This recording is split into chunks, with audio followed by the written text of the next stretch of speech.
तर विधानभवनाची आपण दृश्य बघतोय, प्रवेशद्वाराची दृश्य आहेत। त्या ठिकाणी आग लागलेली आणि या आगीवरती नियंत्रण मिळवण्याचा प्रयत्न सुरू असलेला आपल्याला बघायला मिळत आहे।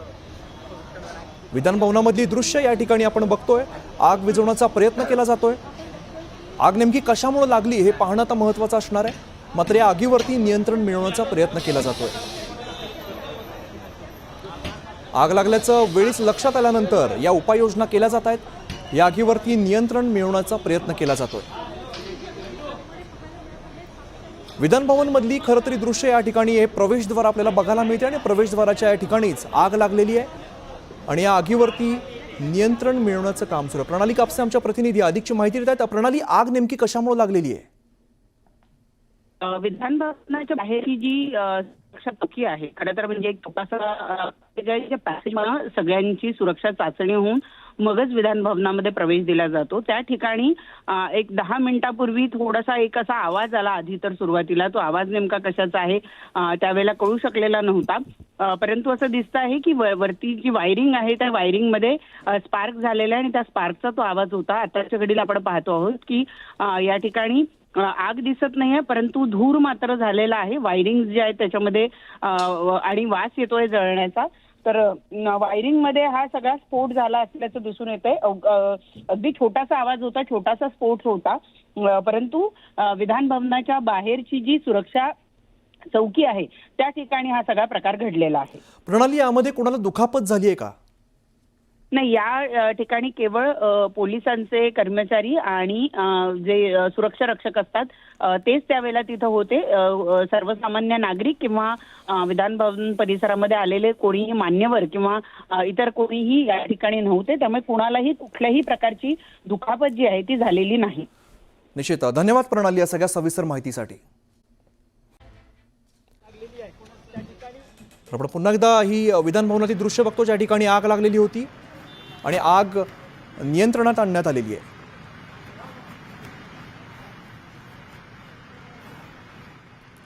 आपण बघितलं होतं काही वेळापूर्वी या प्रवेशद्वारावरच स्पार्क झालेला होता आणि आग लागलेली होती। यात मात्र कोणालाही दुखापत झाल्याची माहिती समोर आलेली नाहीये, पण या आगीवरती वेळीच नियंत्रण मिळवलेलं आहे। आपण बघतोय मोठ्या प्रमाणात धूर खरं तर या ठिकाणी येताना दिसतोय, स्पार्क होताना दिसतोय। दरम्यान या ठिकाणी गर्दी नव्हती, त्यामुळे कोणालाही यामध्ये हानी झालेली नाहीये, दुखापत झालेली नाहीये। विधानभवनाच्या प्रवेशद्वाराजवळची सगळी दृश्य आपण बघतो ज्या ठिकाणी या केबिनमध्ये आपल्याला आग लागल्याचं दिसतंय, स्पार्क होताना दिसतोय आणि वेळीच आग विझवल्यामुळे मोठी हानी टळलेली आपल्याला बघायला मिळते। खरं तर या ठिकाणी कायम वर्दळ बघायला मिळते, मात्र यात कोणालाही दुखापत झालेली नाहीये। वेळीच आगीवरती नियंत्रण मिळवलेलं आहे। शॉर्ट सर्किट झाल्याची प्राथमिक माहिती समोर येते आहे। स्पार्क होताना आपल्याला बघायला मिळतो आणि मोठ्या प्रमाणात खरं तर धूर सुद्धा येताना दिसतोय।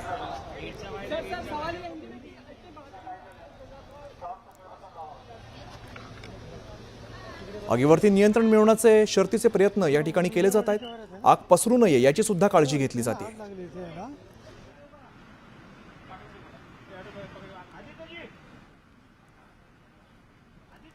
आपण दृश्यांमध्ये बघतोय ज्या ठिकाणी ही आग लागलेली आहे त्या ठिकाणी शॉर्ट सर्किट झाल्याचं सांगितलं जात आहे आणि स्पार्क होताना सुद्धा आपल्याला दृश्यांमध्ये बघायला मिळतोय। मात्र आगीवरती नियंत्रण मिळवण्याचे प्रयत्न सुरू आहेत।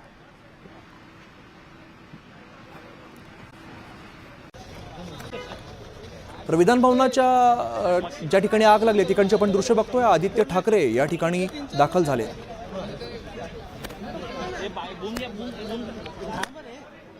दोन दृश्य आपण बघतो, एका ठिकाणी ज्या ठिकाणी आग लागलेली आहे ती दृश्य, तर दुसऱ्या ठिकाणी आदित्य ठाकरे आता दाखल झालेले आहेत, या ठिकाणची पाहणी करतायत।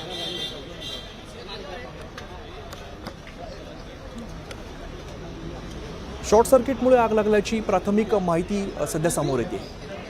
प्रणाली कापसे आमच्या प्रतिनिधी अधिकची माहिती देतात। प्रणाली, आपण बघतोय खरं तर आगीवरती नियंत्रण मिळवण्याचे प्रयत्न सुरू आहेत।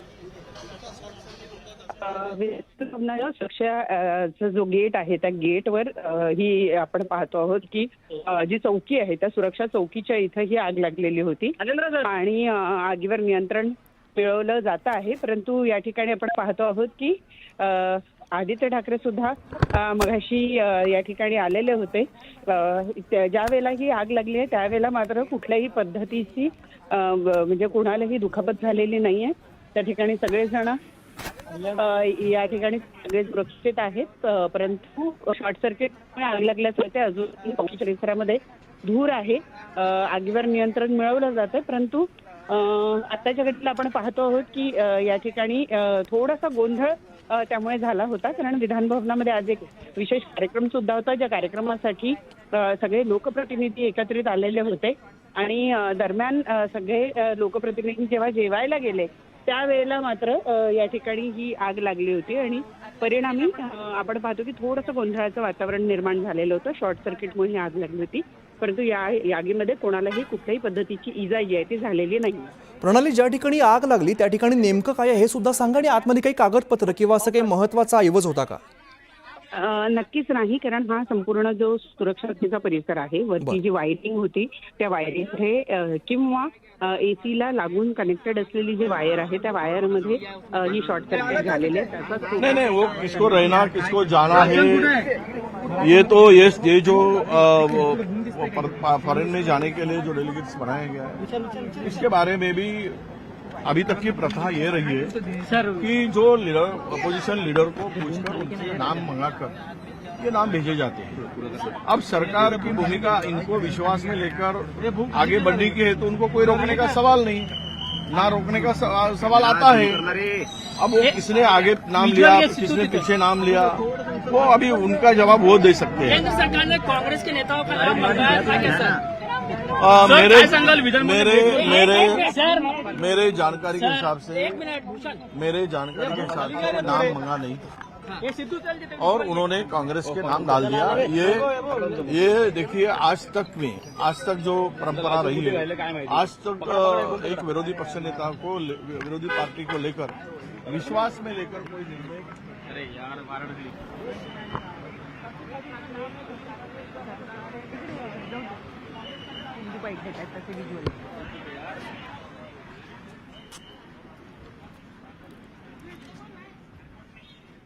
तर आपण बघतोय आगीवरती नियंत्रण मिळवण्याचे प्रयत्न सुरू असले तरी सुद्धा धुराचे मोठे लोट या ठिकाणी आपल्याला बघायला मिळत आहे. आपण सध्या एक दृश्य बघतो ज्या ठिकाणी काही वेळापूर्वी आग लागलेली होती. शॉर्ट सर्किटमुळे आग लागल्याचं सांगितलं जात आहे. पुन्हा एकदा जाऊया, आमच्या प्रतिनिधी प्रणाली कापसे सध्या आपल्यासोबत आहेत. प्रणाली, आपण ताजी दृश्य बघतोय, यामध्ये जवळपास आगीवरती नियंत्रण मिळवण्यात यश आल्याचं आपल्याला बघायला मिळत आहे.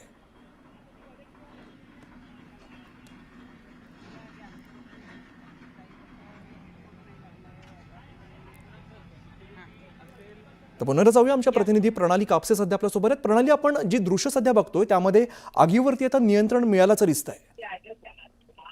आपण पाहतोय अग्निशमन दलाची गाडी या ठिकाणी उपस्थित झालेली आहे आणि जी सुरक्षा चौकी आहे त्या सुरक्षा चौकी जेथे पूर येतो आहे त्या ठिकाणी अग्निशमन दलाचे अधिकारी एकत्रित येऊन त्या आगीवर नियंत्रण मिळवण्याचा प्रयत्न करतायत. खरं तर केवळ धुराचा आस येतो आहे आणि अशी प्रत्यक्ष दिसत नाहीये. वायरिंग मध्ये शॉर्ट सर्किट झाल्यामुळे मगाशी छोटासा एक आवाज सुद्धा आलेला होता. दोनदा आवाज आला आणि त्यानंतर आता आपण पाहतो की फायर ब्रिगेडला या ठिकाणी पाचारण करण्यात आलेलं आहे. फायर ब्रिगेडचे जवान या ठिकाणी आलेले आहे. बाजूलाच एसी आहे आणि त्या एसीच्या ज्या वायरिंग आहेत त्या वायरिंग मधनं हा धूर येत होता आणि त्यामुळे त्या ठिकाणी आत्ताच्या घडीला आपण पाहतो खंडित करण्यात आलेला आहे. अग्निशमन दलाचे अधिकारी ते या ठिकाणी पोहोचून त्या ठिकाणी आगीवर नियंत्रण मिळवण्याचा प्रयत्न करतायत. थोडासा हलकासा धूर दिसतो आहे.